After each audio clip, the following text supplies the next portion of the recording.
জুলাই আন্দোলনের সময়ে একটি ছবি সম্প্রতি ফেসবুকে ছড়িয়েছে, যেখানে দেখা যায় বোরকা আর টি শার্ট পরা দুই নারী শিক্ষার্থী লাঠি হাতে পাশাপাশি দাঁড়ানো। আন্দোলনের সময়ে পোশাক নিয়ে প্রশ্ন না উঠলেও এখন কেন প্রশ্ন উঠছে?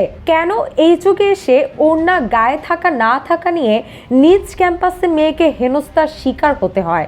নিপীড়নকারীকে বরণ করা হয় ফুলের মালা দিয়ে। এসব প্রশ্নই সামাজিক যোগাযোগ মাধ্যমে উঠেছে তুমুল সমালোচনার ঝড়।